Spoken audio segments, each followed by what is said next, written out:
할렐루야. 사도신경으로 우리의 신앙을 고백하겠습니다.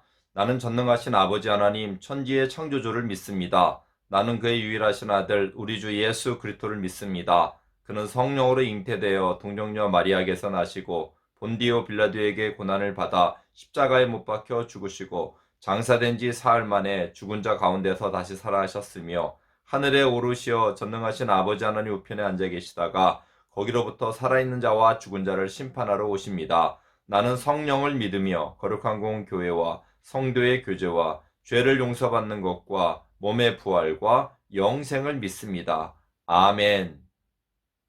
성경 말씀 보시겠습니다. 성경 말씀은 베드로전서 2장 4절로 10절 말씀입니다. 베드로전서 2장 4절로 10절 말씀 봉독합니다. 사람에게는 버림바 되었으나 하나님께는 택하심을 입은 보배로운 산돌이신 예수께 나아가 너희도 산돌같이 신령한 집으로 세워지고 예수 그리스도로 말미암아 하나님이 기쁘게 받으실 신령한 제사를 드릴 거룩한 제사장이 될지라. 성경에 기록되었을 때 보라 내가 택한 보배로운 모퉁이 돌을 시온에 두노니 그를 믿는 자는 부끄러움을 당하지 아니하리라 하였으니 그러므로 믿는 너희에게 보배이나 믿지 아니하는 자에게는 건축자들이 버린 그 돌이 모퉁이의 머릿돌이 되고 또한 부딪히는 돌과 걸려 넘어지게 하는 바위가 되었다 하였느니라.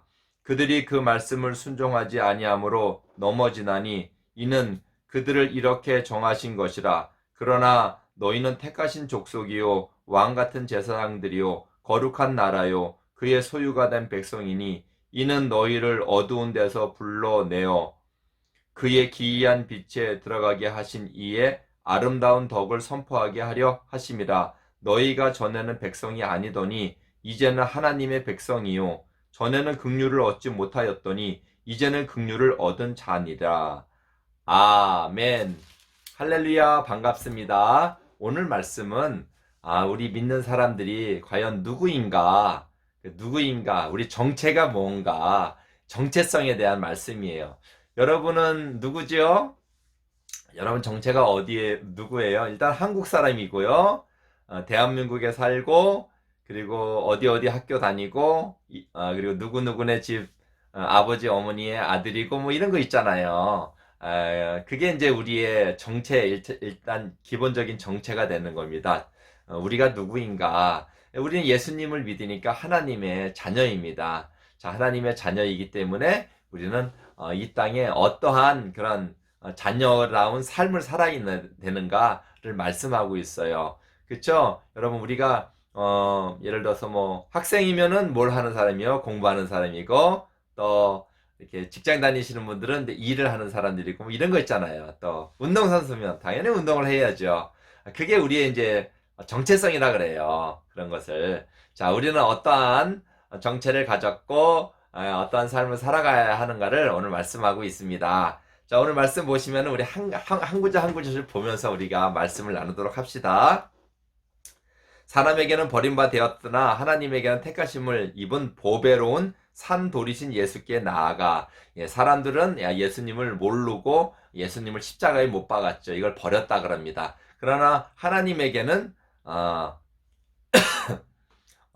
하나님의 아들이고 다시 살아나셨기 때문에 하나님은 이 보배로운 아들을 뭐라고 말씀하냐면 산돌이다 그래요. 산돌. 돌멩이가 살았어요.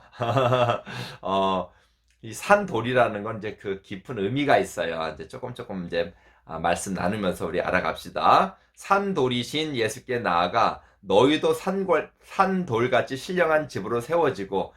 여기 산돌, 우리도 산돌이래요.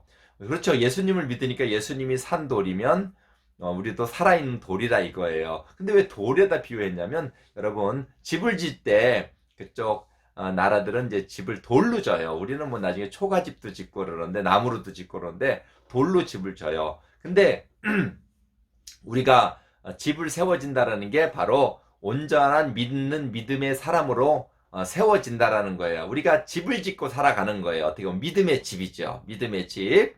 자, 그런데 왜 이 돌이라는 것을 이렇게 표현을 했는가 하면은 집을 짓기 때문에 그렇다라는 거예요. 예수님이 먼저 이제 돌이에요. 그러니까 예수님은 우리도 예수님 믿으니까 우리도 돌인데 예수님은 어떤 돌인가를 우리가 믿음의 집을 짓는 데서 예수님은 어떤 돌인가를 또 오늘 말씀해 주고 있습니다. 보라 내가 택한 보배로운 모퉁이 돌을 시온에 두노니 그를 믿는 자는 부끄러움을 당하지 아니하리라 하였으니 돌을 집 짓는 데 사용해요. 우리 믿음의 집을 짓고 살아요. 근데 예수님을 보배로운 모퉁이 돌이래요. 모퉁이 돌. 이 모퉁이 돌이라는 건 여러분 집이 이렇게 사각이라면 모퉁이가 있을 거 아니에요. 이 사람들은 집을 어디부터 지냐면 아무데나부터 지는 게 아니라 모퉁이 돌이 기준이에요. 여러분 기준이라는 거 알아요? 기준 그러면 누가 기준 그러면 그 기준을 그 기준된 사람을 근거로 해서 옆으로 줄을 쓰든지 뒤로 줄을 쓰든지 이렇게 하는 걸 기준이라 그래요. 기준. 그러니까 모퉁이 돌은 뭐냐면 집을 질 때 이 사람들은 아무데나부터 지는 게 아니라 모퉁이부터 집을 져요. 모퉁이부터. 집이 사각이라면 만약에 모퉁이부터 딱 돌을 시작해가지고 집을 짓기 시작해요. 그러니까 우리가 집 짓는 근거는 모퉁이 뚫으신 예수님이라는 거예요. 그러니까 우리가 믿음의 집을 질 때 우리가 믿음의 근거는 예수님이 돼야 되는 거예요. 예수님을 닮아가야 되고 예수님을 따라가면 된다라는 그 말씀입니다. 그러므로 믿는 너희에게 보배이나 믿지 아니하는 자에게는 건축자들이 버린 그 돌이 모퉁이의 머릿돌이 되고. 자, 여러분 모퉁이 돌이 막 크고 멋있을 필요가 없어요. 모퉁이 돌은 모퉁이니까 작으면 돼요. 그러니까 한 구퉁이에 딱 있지만 작더라도 그게 기준이 되는 거예요. 근데 세상 사람들은 어떻게 생각하냐면 예수님을 버린 돌. 여러분 모퉁이 돌이면은 작으니까 아무것도 아닌 거예요. 예수님이 이 땅에 왕궁에 태어나신 것도 아니고 왕처럼 멋있게 오신 것도 아니고 왕이신 하나님이신 하나님의 아들이신 예수님이 이 땅에 오셨는데 아주 초라하게 마구간에 말구에 눕히고 아무도 멋있다고 이렇게 봐주지 않을 만큼 흠모할 만한 아름다움이 없게끔 예수님께서 이 땅에 오셨어요. 그러니까 사람들은 아무 힘없고 가난하고 나약한 사람이라고 생각하고 마치 건축자들이 버린 모퉁이돌. 아까 얘기했죠. 모퉁이돌은 클 필요가 없어요. 딱 기준만 되면 되는 거니까. 그러니까 건축자들이 그 모퉁이돌은 기준만 딱 하고 나머지 그 조그만 돌은 그냥 버리면 되는 거예요. 근데 세상에 그 세상 사람들은 모퉁이돌이니까 이게 아무렇지도 않게끔 예수님을 생각했다 이 말이에요. 그래서 건축자들의 모퉁이의 머릿돌이 됐다 이렇게 이제 얘기를 합니다. 그 모퉁이 돌이라는 건 건축자들이 모퉁이부터 집을 지기 때문에. 그러나 이 세상 사람들이 볼 때 예수님이 아무런 가치 없게 보이기 때문에 마치 모퉁이 돌처럼 작은 볼품없는, 그래서 건축자들이 언제든지 버릴 수 있는 그렇게 돌처럼 예수님을 세상 사람들이 그렇게 취급을 했다 이 말이에요. 또한 부딪히는 돌과 걸려 넘어지게 하는 바위가 되었다. 근데 사실상은 버리면 안 되는 거였어요. 사실상은 예수님을 믿어야 되고 예수님을 따랐어야 되는데 버리니까. 여러분 모퉁이가 여러분 걸려 넘어진다. 평평한 돌에는 걸려 넘어지지 않죠. 모퉁이 돌이 딱 있으면 어떻게 될까요? 그 모퉁이 돌에 딱 사람이 걸려 넘어질 수가 있는 거예요. 그리고 바위에 부딪힌 이 바위는 사람을 이렇게 공격하는 그런 그 의미로 많이 사용합니다. 바위가 굴러 떨어져서 바위에 치여서 이런 의미로 할 때 예수님을 믿었다라면 예수님으로 말미암아 사는데 예수님을 안 믿는 자는 예수님으로 말미암아 죽는 거예요. 그게 무슨 말이에요? 예수님은 우리의 모든 인생의 근거라 그랬어요. 근거예요. 예수님은 말씀이에요. 예수님은 하나님이에요. 그러니까 하나님을 버린 자는 하나님을 버렸기 때문에 죽는 거예요. 하나님 말씀을 버린 자는 말씀을 버리고 빛으로 살기 때문에 그 사람은 죽은 삶이에요. 온전하고 깨끗한 삶이 아니라 의에서 떨어져 나가고 진리에서 떨어져 나가게 됐다라는 거예요. 그게 예수님을 버린 자들이 마치 모퉁이 돌에 걸려 넘어지고 바위 위에 부딪히는 사람들처럼 그렇게 됐다라는 거예요. 불쌍하지요. 세상 사람들을 보면은 아무리 잘 살고 돈이 많다 그러고 아무리 멋있게 살아도 아무리 잘생기고 멋있다 그러더라도 불쌍한 거예요. 누구를 안 믿기 때문에 예수님을 믿지 않기 때문에 그들이 말씀을 순종하지 아니함으로 넘어지나니 이는 그들을 이렇게 정하신 것이라.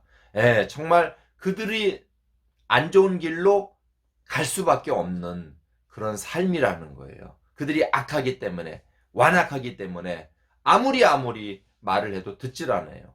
바로가 그 애굽왕 바로가 이스라엘을 종으로 삼았어요. 하나님이 모세를 보내셔서 그 종된 이스라엘을 구원해라. 하나님이 시켰다고 해라. 여호와 하나님이 말씀했다고 해라. 그러니까 바로가 그 말씀을 듣고 하나님이 누구며 여호와는 누군데 내가 그 말을 듣냐? 이랬을 때 이제 하나님께서 하나님이시라는 걸 보여주려고 바로가 모르니까 10가지 재앙을 내렸어요. 첫 번째 재앙, 두 번째 10가지 재앙을 내렸는데도 바로가 처음에는 안 들어요. 고집이 세갖고. 자꾸 이제 나라에 이제 재앙이 오고 막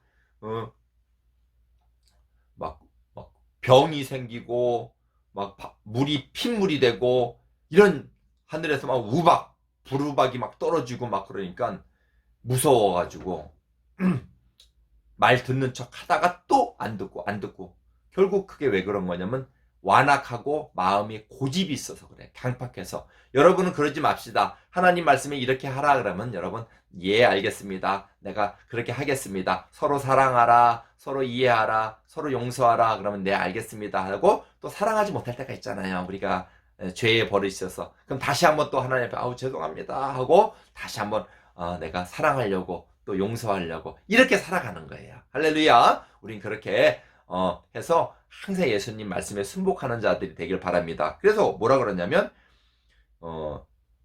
순종하지 아니함으로 넘어지나니 이는 그들을 이렇게 정하신 것이라. 이렇게 정한 길로 간다 이 말이에요. 그들이. 그러나 우리는 그러나 너희는 택하신 족속이요 왕 같은 제사장들이요 거룩한 나라요 그의 소유가 단 백성이니. 이게 우리의 정체성이에요. 우리 누구예요? 너희는 택하신 족속. 하나님이 은혜로 택했어요. 죄 가운데 죽어서 멸망받을 수밖에 없는 자를 하나님이 우리를 불쌍히 여겨셔서 예수님 보내셔서 말씀으로 듣게 하고 예수님 믿게 하시고 해서 우리를 택하셨어요. 하나님이. 그래서 예수님을 믿는 거예요. 그래서 우리를 택하신 족속이요 왕 같은 제사장이에요. 왕은 힘이 있는 사람이에요. 멋있는 분이죠. 여러분 하늘나라의 왕이라 이 말이에요. 할렐루야. 그 제사장이라는 거는 하나님 앞에 제사 드리는 거룩한 사람을 말하는 거예요.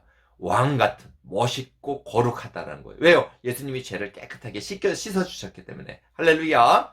그리고 그의 소유가 된 백성이니 우리는 하나님의 거예요. 여러분 사랑하는 연인들이 정말 사랑 표현을 어떻게 하는지 알아요? 너는 내 거야. 아니야 너는 내 거야. 그러면 너는 내 소유야 이거예요. 물건이에요. 너는 내 것, 네 것 이렇게 하게. 그런 의미가 아니에요. 사랑하는 사람들이 얼마나 사랑하면 나는 당신은 내 거야. 그러면 나의 소유야. 이런 말은 당신 없으면 못 산다 이 말이에요. 하나님이 너희는 내 거야. 엄마 아빠가 너는 내 거야. 그러면 내가 엄마의 소유야 물건이야 이렇게 아니라 너 없으면 못 산다 이 말입니다. 할렐루야. 우리는 그렇게 하나님의 소유가 있는 백성이니 이는 이제 그러니까 백성이 어떻게 살아야 되느냐? 정체가 드러났어요. 어떻게 살아야 되느냐? 이는 너희를 어두운 데서 불러내어. 그렇죠. 죄 가운데서 불러내었죠. 그의 기이한 빛에 들어가게 하신 빛으로 들어갔어요. 기이한 빛, 생명의 빛, 영원한 산소망의 빛으로 들어갔습니다.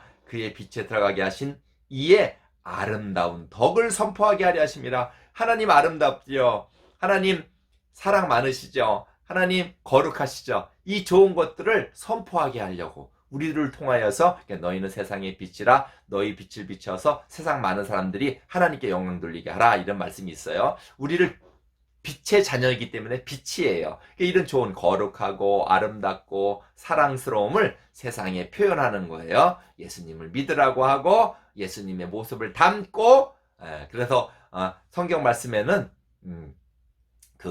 이 불이 이렇게 옛날에는 호롱불 같처럼 이렇게 기름을 넣고 이제 불을 켰단 말이에요. 전기불이 아니고 그 불을 어디에 감춰놓으면 안 되죠. 그죠? 불을 비치라고 하는 거니까. 등경 위에다 온다 그랬어요. 그러니까 우리는 항상 사람들 앞에 다 비춰지는 빛이에요. 그러니까 우리의 모양과 모습을 삐뚤어 하면 안 되겠죠.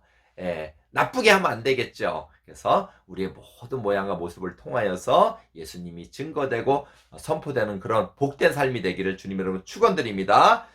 다시 한번 10절에 보면 이런 말씀이 있습니다. 너희가 전에는 백성이 아니더니, 그렇죠. 우리는 하나님 백성이 아니었어요. 이제는 하나님의 백성이요. 할렐루야. 전에는 긍휼을 얻지 못하였더니 이제는 긍휼을 얻은 자이니라.